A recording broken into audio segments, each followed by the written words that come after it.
Welcome back to the Naked Proverbs podcast, where we unclothe the truth about Black love, family, and marriage. My name is Nik Scott, one of your hosts, and I'm here with my husband. What's going on? It's your boy Rich, and today we're going to talk about joint bank accounts. Right at the start of every episode, we always remind our listeners that we are not trained, licensed, or professional therapists or counselors.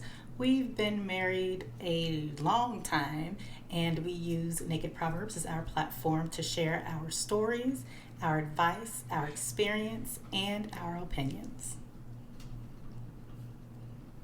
If you haven't already, make sure that you are following the Naked Proverbs on whatever podcasting you listen to your podcasts on.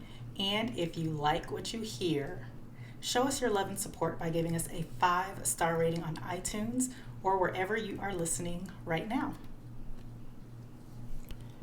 As always, we want to take a moment right at the beginning and say thank you. Thank you for tuning in. If it's your first time, welcome. We appreciate you spending some time with us. So I recently read a post that said anyone outside of African Americans or Africans that choose to jump the broom at a wedding are culturally appropriating African American culture. What do you think? I don't know. I think that cultural appropriation is one of those buzzwords that we like to throw around in 2020 to make people feel a certain way for doing certain things.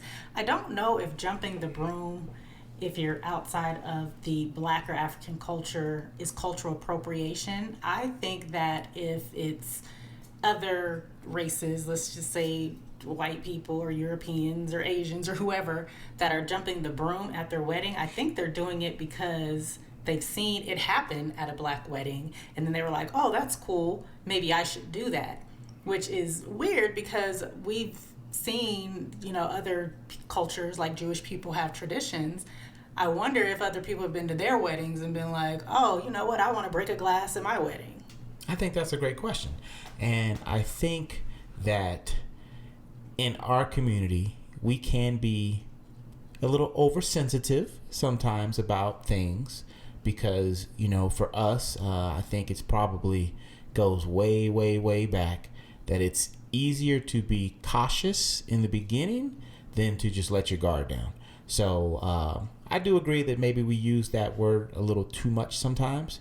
And sometimes it's people just think that what we're doing, our culture or the things that are going on are so tight that they want to emulate it or they want to do the same thing. But I think it's important, though, that people understand the history behind things, right? Because there are some things that may not seem okay if you understood the history behind it, even if you wanted to, like I said earlier, emulate or you want to duplicate what you believe you've seen happen. So as many know, and maybe some of our listeners don't know, jumping the broom is something that people credit to slavery. But if you actually research it, you will find that it goes even further back. It goes back to Africa. It does. I did some research after you showed me this post on Facebook because I'm like, well, is it cultural appropriation? I don't really know. And is it something that was specific just to African Americans? And obviously, the research that I've done, I haven't done extensive research, and I have definitely not written any type of PhD dissertations or defending a document like that.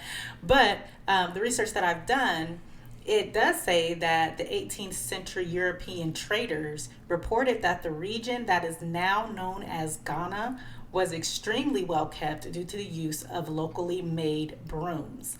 The symbolism of brooms seemed to permeate its way into wedding ceremonies. For example, waving a broom over a couple in an Ashanti wedding symbolized the sweeping away of evil spirits that might have ill will toward the happy couple. For couples who jumped the broom back then, the act was representative of the household and symbolized the wife's commitment or willingness to clean the courtyard of the new home that she had just joined. And because the groom often jumped higher than his bride, this showed his leadership in the household. So there was some real purpose behind the jumping of the broom prior to slavery. And I think that's a very important part, because a lot of times as African Americans, we can start our history at slavery and fail to realize that there are some actual things that happened during slavery, after slavery, that have roots to the motherland prior to. I know that we jumped the broom at our wedding. We did. And I jumped higher than you. Are you sure? I have the video. So, I think that initially I thought that it was strictly about, well, slaves couldn't be married. Yep. So this was something they did to kind of symbolize the union between two, and to let other slaves know, hey, those two are together, right? So then to find out that it goes a little further back and has deeper meaning than even that is kind of cool. And I'm be honest, I don't think it's cultural appropriation for someone else to jump a broom. I think if they understand the meaning behind it, if they understand the history behind it, and they still want to jump the broom, who am I to say that they don't have the right to jump a broom because I'm black? I don't own everything because I'm black. Right. I don't think it's cultural appropriation either, but I don't think it's cultural appreciation, and nor do I agree with other cultures jumping the broom.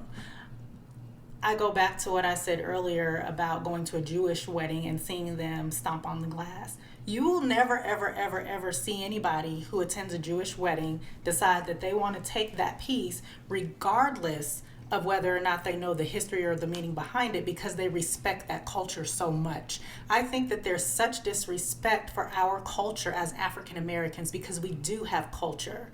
People would like to make us believe that we don't, but we do. We have a deep, rich history and culture in this country. And even before, like you mentioned, before getting to this country. And for people to think that they can just disrespect our history and our culture in that way, it offends me just a little bit. I didn't say that I wasn't offended. I just said that, you know what?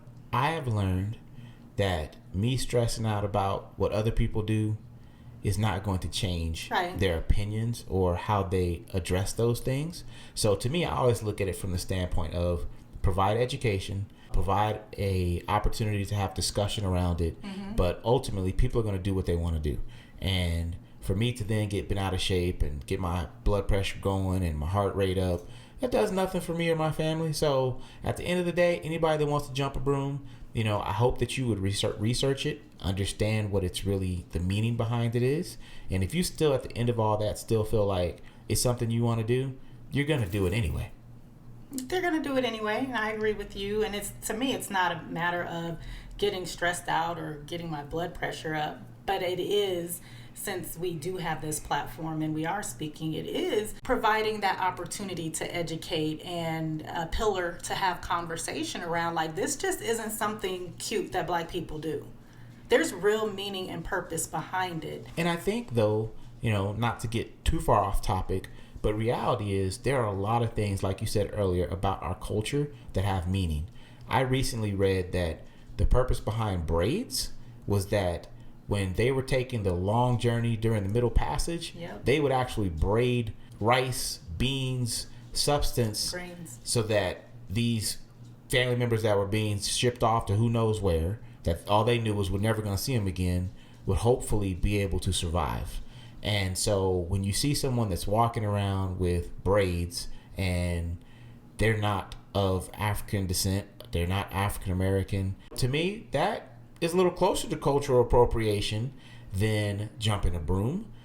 And I just think it's, once again, a lack of respect for our culture and the things that we bring to the table sometimes. 1 account? 2 accounts? 3 accounts? How many accounts should you really have in a marriage, right? I mean, who's to decide that, first of all? But is it a conversation that people usually have? If they're not having it, they should be having it.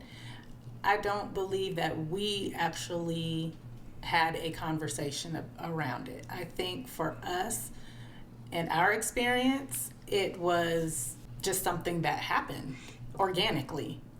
But I also think that for us, we probably didn't have enough money to start more than one bank account initially. Because back then it used to cost money. Because, it costs $5 to start an account. Well, it used to cost like $250. You had to have like a minimum checking balance, like $250 or something ridiculous back then. Whatever the case was, $5, $250. We didn't have enough to start more than one bank account umpteen years ago. Yeah. So I think that for us, it wasn't a conversation. I mean, also, let's be real here. We got married in college, right? So there was no income, like great income at that point. I mean, I had a little bit of income coming in. You had a little income coming in. But it wasn't like we had real jobs with, 6-figure salaries and we had all this money coming in. So I think that also made it easier. Mm-hmm.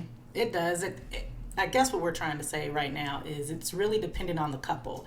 For us, we were young. We did not have a lot of assets back then, so it made sense for us to combine our bank accounts. And we've kind of had this conversation before, many episodes ago, about our story and how we started our joint bank accounts and how it works for us and to our benefit. But the short answer to your question is it depends on the couple. And I think that's true. But I think that it's important to have communication around it and to look at some of the pros, some of the cons. What really is the reason behind having separate accounts or joint accounts or one joint account and each person has their own individual account? Because there's so many different flavors of this, right? There are so many different ways that you can manage your finances as a couple. And I think you're so right. Depending on where you are in that marriage, when you get together, where you are in your own personal lives, is going to impact that. Absolutely. For me, and this is just strictly my opinion, but I believe that finances is one of the most private areas of our lives, whether we're married or not, right? We don't even share how much money we make, openly share how much money we make in our social circles. It's just like, shh, never tell anybody how much money you make. And we've even taught our kids, or I've taught our kids, don't let people know how much money you have. Yeah, I asked them one day how much money they had, and that was their answer. Mama said, don't tell nobody how much money I have. And I was like, whoa, I gave you some of that. Hold on now. But I think it is. It's just one of those areas that we treat to be very, very, very private. So it really requires a lot of transparency. And I think that if you are super private about your finances when it comes to your spouse, when it comes to your bank accounts, if you are just super against having a joint bank account, I would question, how does that spill into other areas of your marriage? And how does that show up in conversations or not in conversations? And I'm in total agreement, but because we've always had a joint account, of course I'm a joint accounter guy, right? You're pro joint account. I'm pro joint account. And part of that, though, is I truly believe that when a couple chooses to get married, they are choosing to not be 50-50. They're not choosing to be him and her. They're not trying to be two individuals anymore. They're choosing to merge their lives, their finances, everything about them into one. And with that, when you choose to manage your money together, that you're also agreeing on what your hopes, your dreams, what your future, what your goals look like, because you can't have two different bank accounts and maybe that third one where you work out of it together as a family, but how can you make sure that your dreams and your goals are going in the right direction, right? Financially, because that matters. And when you have your own account and your spouse doesn't have access to it, they don't know what's going on with it, you might be amassing a fortune, you might be investing in things, you might be doing things that impact your family, but they don't even know because it's such a separatist place. Mindset. It's a separatist mindset. Yes. Just to be clear, we're talking about joint checking and savings accounts. We're Yes. not talking about 401ks and IRAs and some of these other accounts that you can have. This particular discussion is around just checking and savings accounts, because we can get very complex when we start talking about various assets that a couple can have and how does that play out, but that's not what this conversation is about. Yeah, I mean, because you're right. You could have inheritance from a parent, and you could inherit a home, or you could inherit, stocks or something like that that is not in both your names because, well, when I leave stuff, I don't care who my kid's married. I'm leaving it to my girls. Period. Like, Right. I don't care how great that guy is. I don't care how knight in shining armor he appears to be. At the end of the day, my wife and I are building an empire to leave to our daughters and to our grandkids someday. So in those situations, that's a little bit different. So you're right. This is strictly talking about your banking account, your that checking, that savings account, those accounts you're using on a daily or regular basis. I just wanted to make sure that our listeners are following these conversations because let's be clear, our listeners are going to be in different financial statuses in their marriages and in their lives. And we have multiple accounts, right? Much more than just a checking and savings. So I just wanted to make sure we offered that clarity.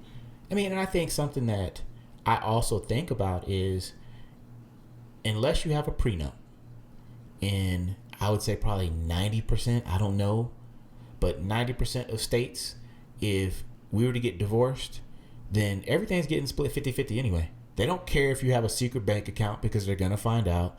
They don't care if you've got a little hidden checking account or savings account, or if you've been amassing a fortune on your own with your own bank account name and everything and your spouse isn't on it. If you get a divorce, guess what? All that comes to light and you're going to split it 50-50 anyway. Divorce, yes, but death, no. Oh, what happens in death? So in death, if I'm not a signer on your accounts or somehow a, what did they call it when you sign over the privileges? Executor, or you have a power of attorney? Power of attorney. Yes. Right. So if I don't have that and you die, I don't have access to your accounts. Well, you have power of attorney. I'm just putting that out there. Just Divorce, out there. sure, yes, 50-50.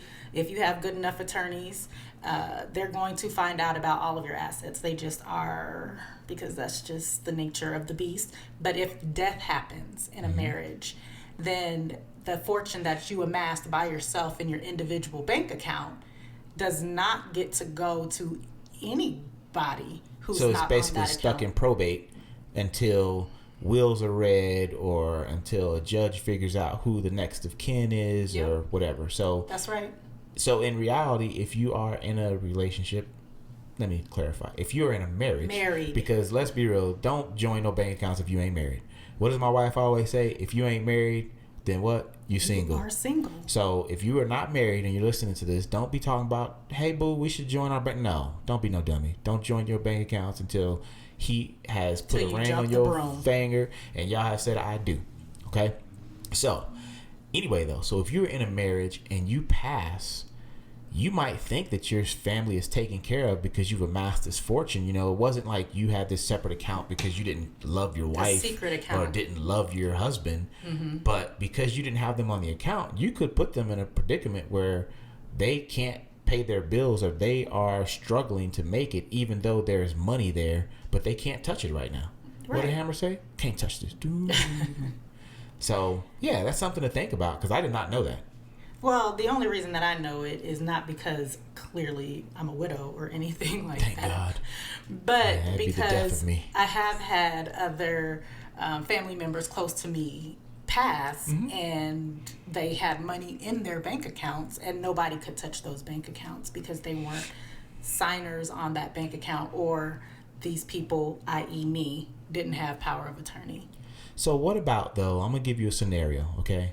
Because we're assuming that everything is easy and simple. But what if we're in a situation where you're making $250,000 a year, you killing it, and I'm making my little, $100K a year? Is it fair for us to have a joint bank account and you're giving up so much? Are you really giving up so much? I don't know. I have a joint bank account. When you're married, when you choose to get married, you said this earlier, and I'm going to say it in a different way. You are choosing to become one unit. One unit. So why are we going to sit here and play this tit for tat game?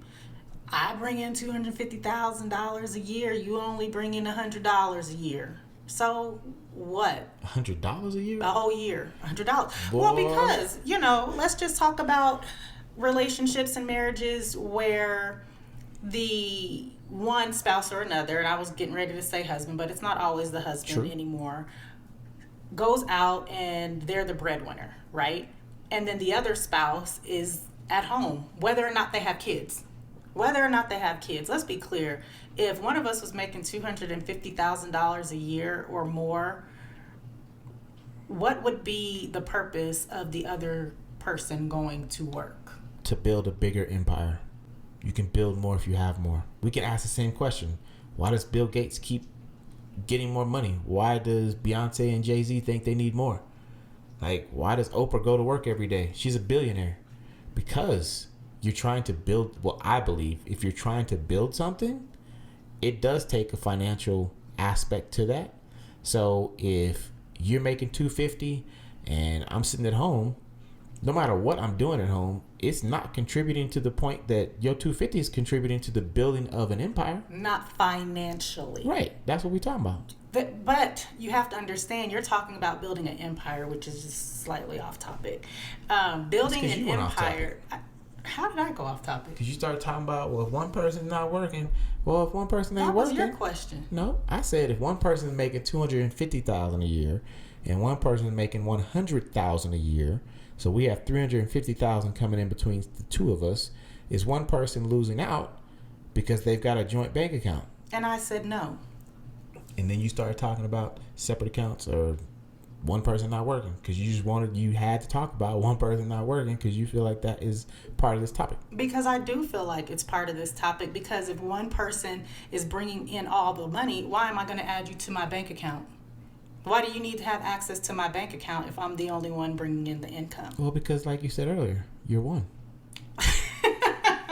Okay. So it wasn't off topic. But it doesn't relate to what we were talking about because that's not what you said. You started talking about if only one person's bringing in money. Okay. Like you, I'm a pro joint account person also. And I say that because I know what it takes to build the foundation of trust in a marriage. And if one person is off on the side doing their own thing in their own bank accounts, that does not build any type of foundation of trust. There are couples out there that have a family account in their own individual accounts. Yep. And their marriage is going perfectly fine. I think that works for a lot of people. Does it, quote unquote, works for a lot of people? Like, Right. I don't know all of the intimate details of the people that we know who handle their finances in that aspect. So I don't know all the intimate details. I don't know if every month when somebody's paying the mortgage and somebody else is paying all the utilities, is there not any tension going on in that house? And I think that's what I was asking earlier, because in an environment where you have two people, because it's very rare, very seldom that both people are making the exact same amount of money, right? Even if it's $1.50 difference, they are making separate incomes, separate amounts. So if you have that family account where you pay all your bills from and everybody makes their monthly deposit into it, and then you have your own account where you're able to do whatever you want to do with your finances, you know, you could find yourself in a situation where one person is truly amassing a fortune because they're like, well, we're both going to put 10% of our income into the family account and that covers our bills. Okay, well, if one person is making $500,000 a year, $80,000 a year, $60,000 a year, and the other person is making minimum wage, that 10% is hurting them way more than that person that's making those other figures that I came up with, right? And I think that's more of what I was trying to say earlier is it's still not fair or equal just because you're like, well, you know, I'm going to give 50% of my income to the household, you give 50% of your income to the household, and we're going to pay our bills, and then whatever you have left, you go do what you want to do with it. You could be living two totally different lives. But it goes back to that keeping score in marriage. Why are we keeping score? Why are we creating this competitive environment between a husband and a wife when they're supposed to be on the same page in one unit and building and aspiring and growing together? I think because I go back to what I said at the beginning, that finances are such a private thing for people, and privacy in marriage, that can be a whole another topic, but specifically when it comes to finances, it's like, well, if I'm completely transparent with this person about every cent that comes into the household, that person might take advantage of me. That person might, like, I think that there's so much fear that goes around this conversation. And I always go back to, why are we creating a tit for tat? It's not a tit for tat. It's not, I do this, you should be doing this. I'm doing this, how come you ain't doing this? I think that that just creates unhealthy competition and conversation in marriages. And I don't think it's, anything wrong with everybody pulling their weight, though, because to me, even from a financial standpoint, if you have one spouse that's working and one spouse that's not, if your spouse is just sitting home watching TV all day and not doing anything, male or female, it doesn't matter. How is that helping the growth of your family or helping move you all forward? And that doesn't mean that everybody needs to have a job. But like you said earlier, if one person is making $500,000 a year and the other person is like, well, I don't know that I really want to work. Okay, that's fine, because, well, maybe you're not in a, you don't need it. But what are you doing to contribute to the marriage? Because there should be something you're doing to contribute to a marriage. It shouldn't just be, I'm here freeloading. Thank you so much for tuning in to this week's episode of the Naked Proverbs podcast. We want you to truly have a happy marriage. We want you to continue to thrive in your marriages and indulge in your spouses on a regular basis. Don't forget to follow the Naked Proverbs on whatever podcasting platform you listen on, and we will talk to y'all in the next one. Peace.